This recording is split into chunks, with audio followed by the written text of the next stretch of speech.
Task force of the Lancet COVID-19 Commission had suggested measures to contain the second wave of the pandemic.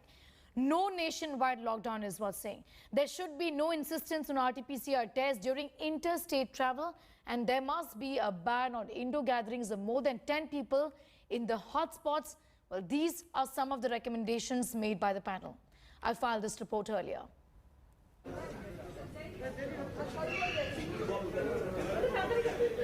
No national lockdown, no insistence on RT-PCR tests during interstate travel, and ban on indoor gatherings of more than 10 people. These are some of the recommendations made by the country's task force to the Government of India as it battles the raging second wave. Amidst a growing clamour for a pause, the panel says a localized response is what is required. For this, categorization on low and medium risks and a third category of hotspots would help.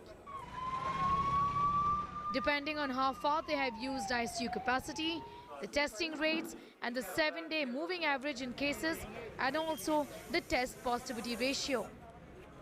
We need to identify these areas and reduce the speed of transmission, especially in areas with high transmission, by doing local lockdowns or regional lockdowns. So therefore, having national lockdown will not be useful in reducing overall. For this, we have given the guidelines. India's R rate shows one infected person is infecting 1.5 individuals.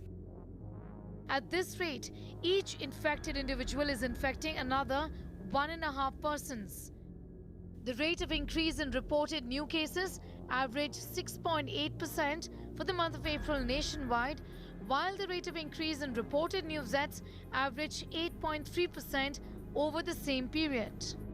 With over 3 million active cases, the healthcare system is under severe strain. It is imperative, therefore, to reduce the continuous rise in new cases. Given the exposure of the fault lines in the medical system, the panel has asked for ramping up supply to prepare for future peaks and to train medical staff, interns and residents and use them as a backup.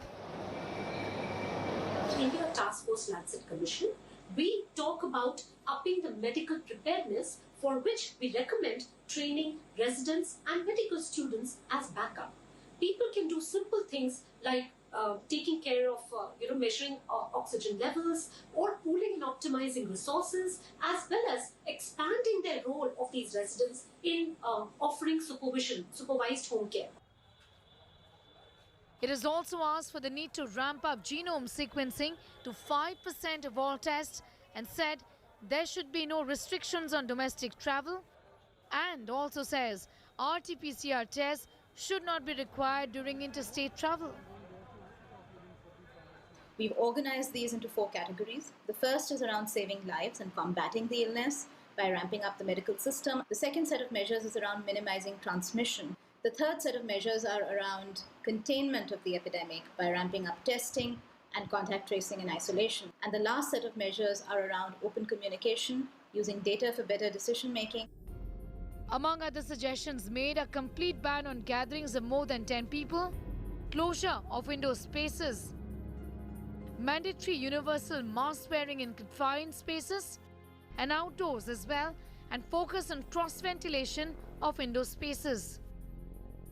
It talks about greater community involvement and also credible and regular projections of the trajectory of the pandemic. There is no one single response to the pandemic, is what the task force has told the government in its report. It can take the best performing countries by surprise. The pandemic is a fast-moving one and it took India by surprise. It says because the pandemic is a fast-moving one, the response to the same also should be rather dynamic. In New Delhi, Sneha Mordani for India.